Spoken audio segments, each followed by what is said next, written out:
What's good, everybody? What up, though? Hey, man, it's your boys from No Hedging here. You know what I'm saying? It's in the thick of the football season, the playoffs. But that also means that the NBA season is really heating up. You know, we talked about it some at the beginning of the season, you know what I'm saying? But we've been paying attention to what's going on in these NBA streets, man. It's a lot of activity, you know what I'm saying? So right off the jump, man, what did you think about that 70 burger? Hey, man, Joel MVPb. MVP, as they call Joel him. MVP. Go ahead and give Joel the MVP, man.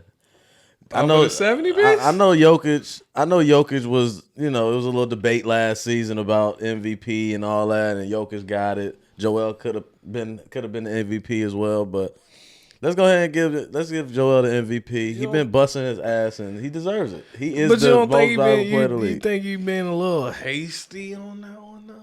Nah, man. It might be, recency bias, whatever you call it. But we know Joel gives buckets, man. Joel definitely gives buckets. Can't nobody stop him. I haven't seen anybody stop him. The only person that can stop Joel is Joel. Right. You know what I'm saying? So, I mean, what is... Okay, 70 points is impressive, right? Yeah, this is on the anniversary of the Kobe Bryant 81-point game. Mm-hmm. Rest in peace to the Mamba.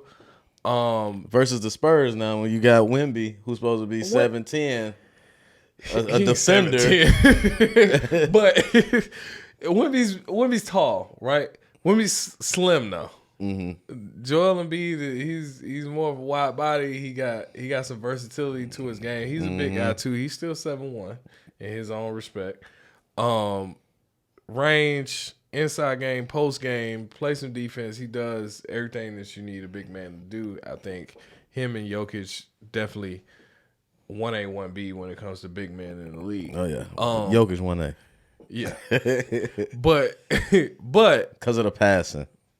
Yeah, but he had 70 points, 18 rebounds in that game. Mm-hmm. Karl Anthony Towns also had a 62-point game himself, even though they ended up losing, so his night got ruined. Yeah. But what do you think that puts them as far as their teams go in terms of where they're standing? Like, what are you expecting out of them? Yeah, we seen him score 70 points, impressive. However, what does that mean for the team now? I mean, I think it means the same thing. You know what I'm saying? Like, they're gonna get to the postseason, and can they beat Boston in a 7-game series?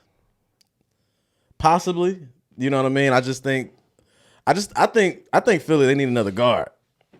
A consistent superstar guard that can get them points. Yeah, I understand that Tobias Harris can get them buckets and Tyrese Maxey. And Maxey can get them buckets as well. But Maxey he's a good 3. You know what I'm saying? Like, yeah, he has nights where he can deliver and give you buckets, but when you in the postseason, everything is gonna be on Joel. Like, that team runs around. That team tried it with James Harden.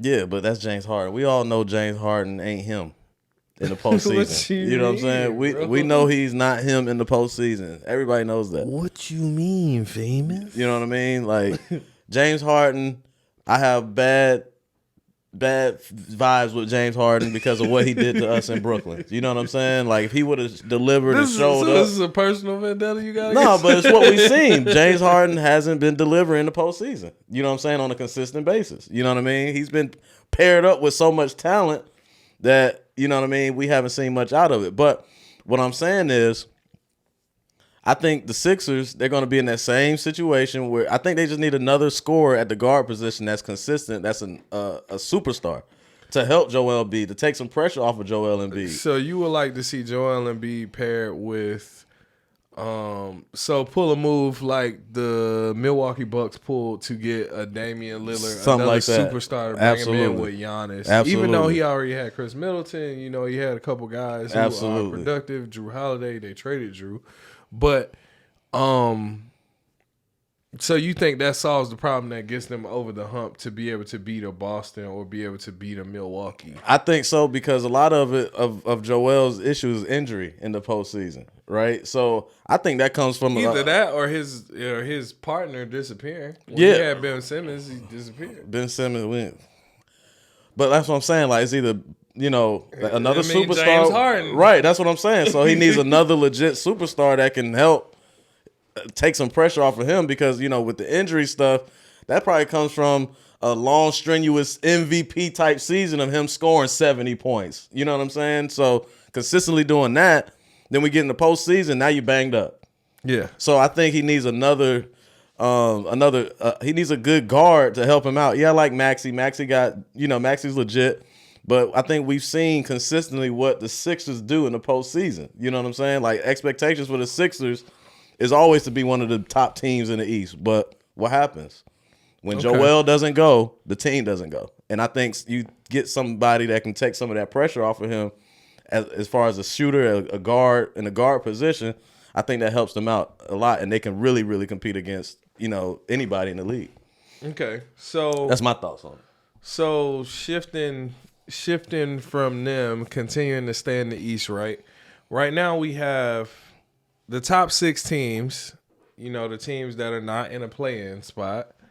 7 through 10 are play-in spots, and 1 through 6 are solidified spots. Yeah. So right now we have Boston, then Milwaukee, then Philly, then you have Cleveland, you have the Knicks, and then you have Miami. Mm-hmm.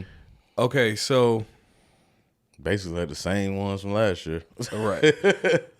But interestingly, the Milwaukee Bucks just fired their head coach after 43 games, right? Yeah, I don't know what that was about. I do. Their defense is atrocious. If you've watched the Milwaukee Bucks play, there are games where they are sitting there competing, battling with teams what they shouldn't be battling with. They win some of those games. They lose some of those games. Obviously they're still a winning team, which is probably the most surprising part of this. We don't typically see teams as a number 2 seed in the East, the head coach getting fired. That's what happened when you get rid of Drew Holiday. Okay, so you think getting rid of Drew Holiday was, but they got rid of him and got Dame. Yeah, but you're gonna give up some defense for scoring. That's basically what they did. And they're number 2 seed still. Yeah. So, but as far as which direction they going in coaching, right? It's been some rumblings, or they saying they decided on who? Doc They're is going in the with Doc. conversation, right? When was the last time Doc Rivers won a championship? Everybody got some smoke with Doc, boy. I'm just saying, when? I don't disagree, but I'm just saying Doc be getting that smoke, man. If you're going after a championship, right? Getting smokes with the Clippers, getting smoke with the Sixers, he gets smoke with the Celtics, he gets smoke with everybody. All I'm saying is, bro, the man ain't won since Boston Celtics with KG, Paul Pierce, Ray Allen. That's when he won. That's what he built his cachet off of. That's what he built. And I ain't seen him win since. Yeah, I mean, not no championship. He's been in some strong playoff teams. He has. He's had some strong. The reason why he had some collapses. He has some collapses for sure. So that's why he gets the 76ers getting put out by the Hawks. Collapse. Yeah, he getting collapsed. Right? He has collapses. He's had some collapses, right? Being up 3 and all that. So I get it. I get it. He's a player's coach. They relate to him a lot. They like his style, but as far as winning, we haven't seen him win since Boston Celtics with KG, Ray Allen, Paul Pierce. Long time ago now.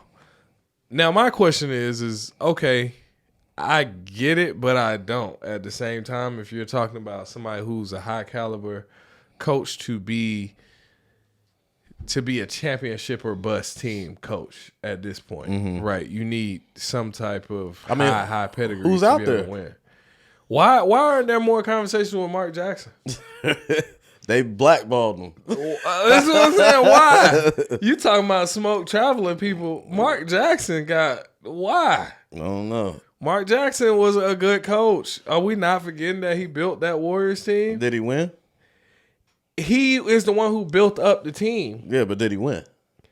He didn't get a chance to. So why are we talking about him being a head coach when he when they had the talent. Those are some talented players. So he constructed a team that went on to become a dynasty. Right. They blackballed him and kicked him out. And Steve Kerr came in as the luckiest coach in NBA history. I'm not saying that Steve Kerr is a bad coach. Possibly. At all. I'm not saying he got handed a good platter, a golden platter. You can't get gift wrapped a better team than he got. Stephen Curry, Klay Thompson, then you got Kevin Durant come in after that.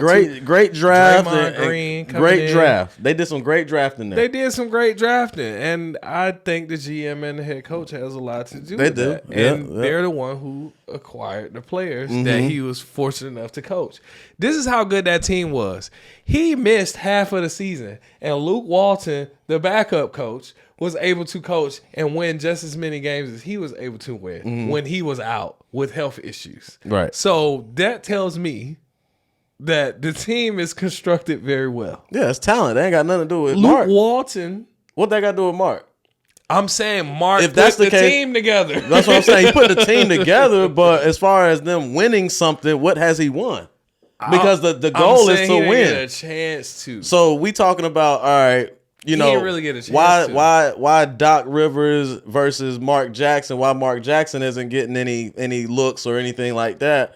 Well, but Mark, I'm saying, put the resumes together. Doc Rivers had teams that were already together and they collapsed. Right. I get it. We seen that happen. I get it. Mark Jackson was building a team that consistently got better, and he was removed before he had a chance to get to a finals and for them to win a championship. Right. Now you're giving somebody who's collapsed. I've seen Mike Brown get another job. I've seen Luke Walton get another job. I've seen all these other coaches get other jobs. Yeah. We seen Frank Vogel get another job. Yeah. We seen all these coaches. But Mark Jackson, I'm sorry. Mark Jackson, he gets one shot. One shot, hey. He built up a very good team. They're a playoff team. Went on to become a dynasty. And nobody thought, you know what, let's give Mark Jackson a shot. Let's see if we can do with him over here. Because they love him on TV. Mama, there goes that man. It's bullshit, man. Bullshit. Give Mark Jackson a job. I'd love to see what Mark Jackson can do with Damian Mama, Lillard. There goes that man. And Giannis Antetokounmpo. That's my vote for the coaching position for them. If they want to win a ship, get Mark Jackson. Stop blackballing that man and give him his credit where it's due. A hero is not just a sub sandwich. I don't know what type of quotes you got going on. Those are Mark Jackson quotes, bro, from TV. His sayings are even good, man. Get a man a shot, man. Yeah. Switching over to the Western Conference, though. The West. The Wild, Wild West. Hold on. Before we go Wild, Wild West, hold on. It was a couple trades made. Couple trades on the East in particular. One of them as of, well, right now, most recent, Kyle Lowry and a 2027 first round pick was traded to the Charlotte Hornets for Terry Rozier. Now Terry Rozier is having, I believe, career highs in terms of scoring. He's averaging 23 points, 6.6 assists. That's a good trade for Miami. That's a very good trade, especially in offensive production immediately. Yeah, offensive production and youth. Kyle Lowry is 40. He's not 40. He is fucking 40. Kyle Lowry is not 40. All right, 39. He said Kyle Lowry is 40. Hey, Siri. Kyle Lowry is not older than LeBron. How old is Kyle Lowry? Kyle Lowry is 37 years old. He's 37 years old. He's damn near 40. Okay, so it was an upgrade. He's more youthful. Terry Rozier is 29, I believe, going on 30 this year. Huge win by Miami. Huge win by Miami, but I like the offensive production that they stepped up in that because Kyle Lowry is more of a defensive tough guy. He comes out, he might do some clutch shooting, gritty guy, but dirty plays, you know what I'm saying? Scrappy plays. Yeah, he gonna do all that, but he ain't getting no 23 points on average. Nah, that ain't his game. Nah, they need more scoring, especially with injuries with Tyler Hero being in and out of the season. They lose Jimmy Butler. They losing my boy that's in Miami now. I mean, in the Lakers now. Gabe Vincent. They lose. Gabe that. Vincent been out for the Lakers. Max Strus. They lost him too. So they need scoring. They need points. Yeah. So I think that was a great move for them in terms of trade. The other trade that I liked a lot was the recent Pascal Siakam trade to the Indiana Pacers, right? The Pacers right now, they sit as a 7 seed, so they will be a play-in team at this point. But the emergence of Tyrese Halliburton as a consistent, he's breaking on superstardom at this point. Getting there. He's a consistent player. He's an all-star. You pair him with another former all-star and somebody who had a pivotal role in that Toronto Raptors championship team. Yeah. NBA champion. I like that pickup a lot, giving them a versatile wing player and Pascal Siakam to pair with Miles Turner. He's been out there shooting threes, blocking shots. He's Miles Turner doing good too. Oh, he a hooper. He a hooper. And you pair that with Tyrese Halliburton's passing ability and shooting ability. I think they got inside-out players. Yeah, I think that made them scary. Yeah, they can score inside and score outside. I think that made them scary. Pascal Siakam should have been at the top of the Hawks list to acquire, but I don't know why we stuck on DeAndre Hunter. Hey man, sometimes you swing and you miss. But they the Hawks still in the play-in spot, and interestingly, transitioning from East Coast to West Coast, one of the biggest talks in terms of trade has been Dejounte Murray on the trading block, even though he's been red hot, had a couple game winners for the Hawks during the absence of Trae Young, but he's on the trading block, and it's the best time to trade him. Lakers, right? Trading while stock is high. Yeah, trading while the stock is high. The Lakers have been in that discussion to get Dejounte Murray. Now, do you feel like that cures the Lakers' issues on the West side? I don't know what the hell the Lakers' problem is, man. I think with the Lakers, it's just effort. They were hot during the NBA in-season tournament. They look so good. With the Lakers, it's effort. Is when they get punched in the mouth, it's like they kind of go into a corner or something. You know what I'm saying? It's like they don't want to. Out of juice. They don't want to get into they don't want to get into a dogfight. They just run out of juice, it seems like. They don't want to get into a dogfight, man. In the game. Like, for example, that game they just had against Brooklyn this past week. Oh, man. Yeah, they don't want no dogfight. They couldn't stop Cam Thomas. Like, Cam Thomas, he's one of those streaky players. He'll come out and get hot. He might drop 40 on you, and then he might have 10 and 12 and 10 the next Brooklyn 4 is full of games. Nobodies, man. How did the Lakers lose to them? I'm saying they got streaky players. They got Mikal Bridges. They got Cam Thomas. They got some sneaky players. You got NBA champions, LeBron James, Hall of Famers, AD. There's no way you lose. There's no way you lose to a Brooklyn Nets team that nobody really knows who's on the team besides Mikal Bridges. But I mean, one thing I know about basketball, and old ass Spencer Dinwiddie.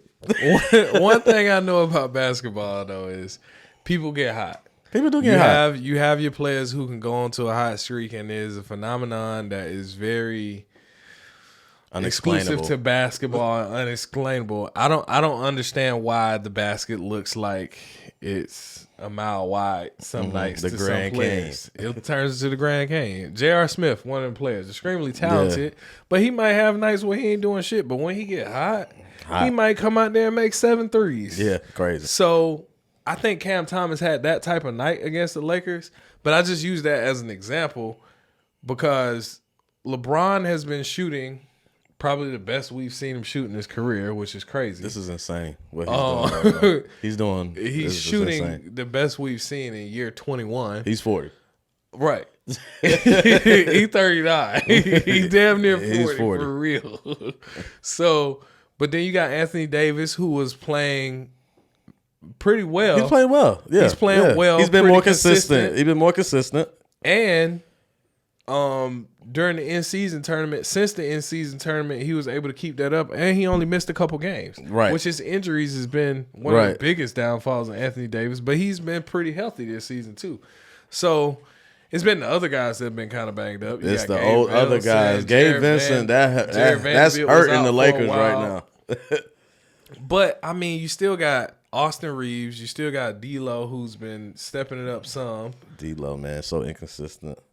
But he's been playing better this season, I think, than he did last season, in my personal opinion. He comes out there and hits some threes. He just looks a little bit more locked in. I think early in the season he said he wanted to model his game after Derek White. You know, he wanted to kind of approach the game in that way.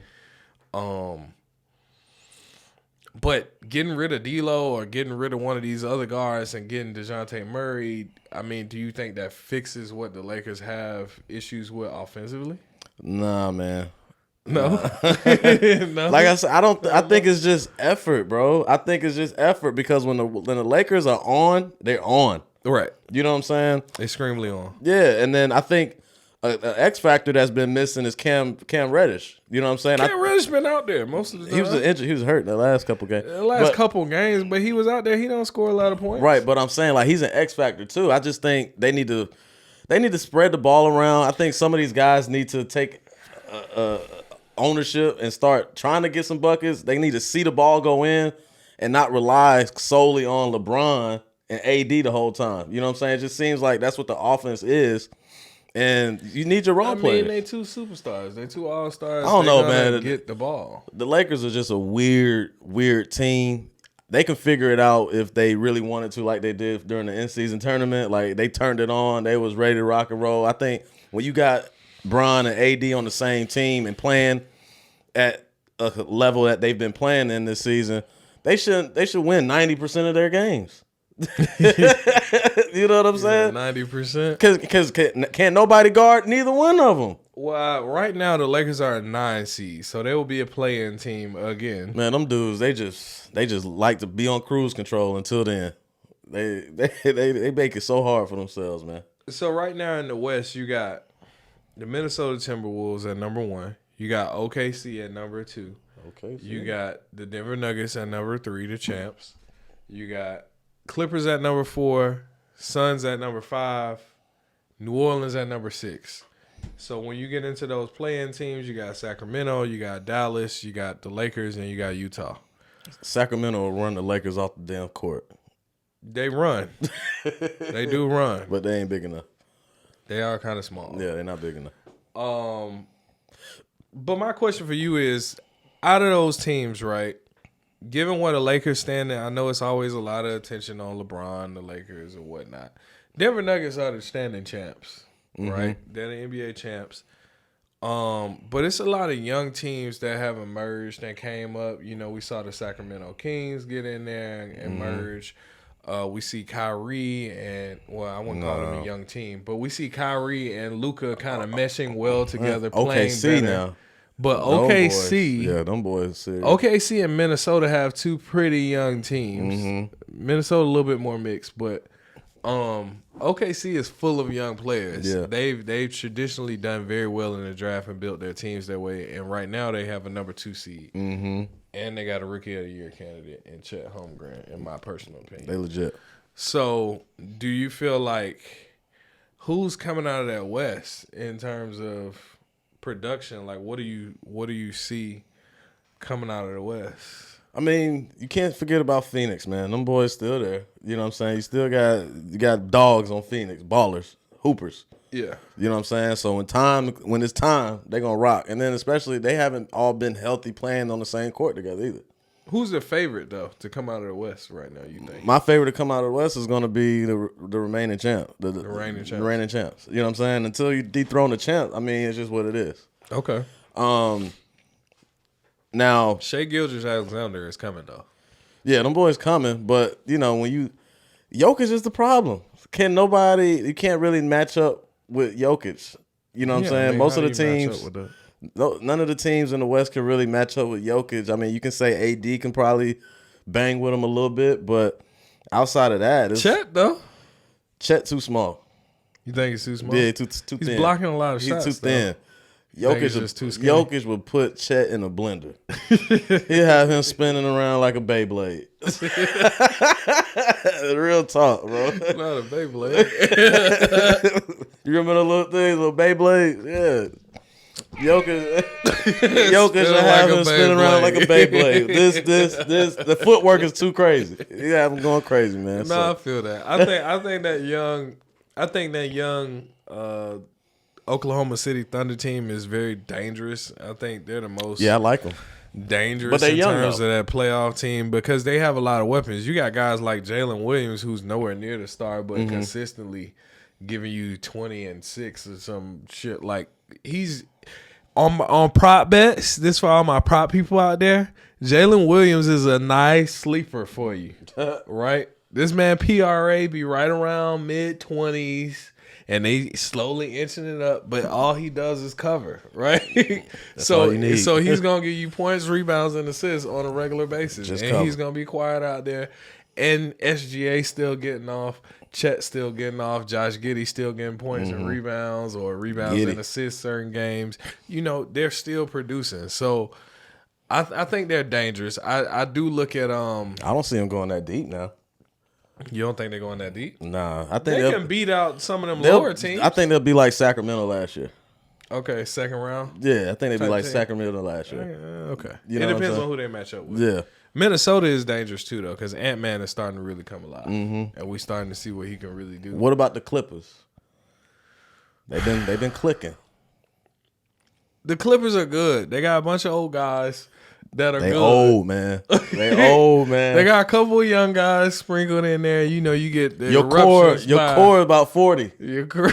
Why you got everybody 40 today? The core is older though. Yeah, the core is old. I don't know what I'm gonna get out of Kawhi Leonard. I feel like he's one of them players that for his whole career we have no highlights, but we know that he's. We only got that one highlight. Kawhi Leonard, the type of player who he be top 5 points, and you be like, how the fuck did he get there?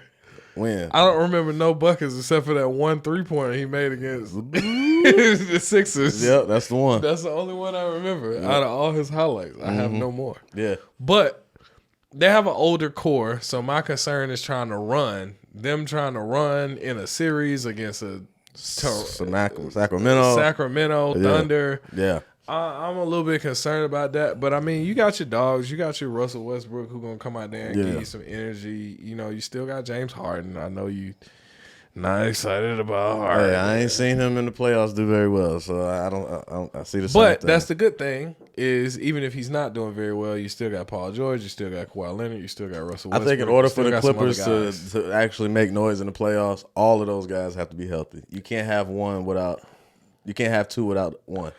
Frankly, for me, the Clippers just gonna have to show it. I mean, They're gonna have to show they it.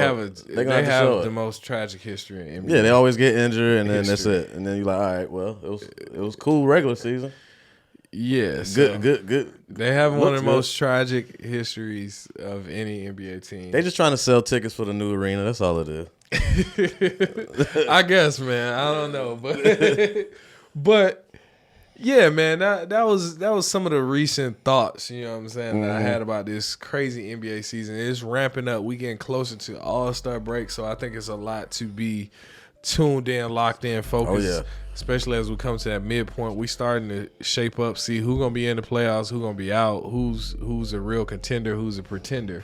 You know, we looking at all of those things, and I think it's a lot of teams and some more shakeups. We got Dejounte Murray on the trade block, Zach LaVine been on the trade block for it feels like forever. DeMar DeRozan as a possibility. Oh yeah, that's what the Lakers need to get. He's in the conversation. They need to get DeMar. He's in the from conversation. LA. They need DeMar. Yeah, That's what they need to go for. they wanted Zach LaVine at one Man, point. get DeMar. You got some mid-range game with him and Austin Mid-range Reeves. god. You got another scorer. Oh yeah, DeMar. That would be a play. Okay, well that might be the move, man. Hopefully somebody from that good old Los Angeles Lakers organization is Jeannie, you heard me. Jeannie, fuck with me. But yeah, man. We appreciate y'all. Y'all like, share, comment, subscribe. Stay tuned for No Hedging. We're going to keep on giving y'all some more basketball plays as well as we wrap up this phenomenal NFL season. But, you know, basketball heating up, so we got to talk about It's it coming. over here at We're NHP, here. man. So y'all tap in with us so we can tap back in with y'all, man. You know, peace and love. Peace. RIP Dito. Miss you. Love you, bro.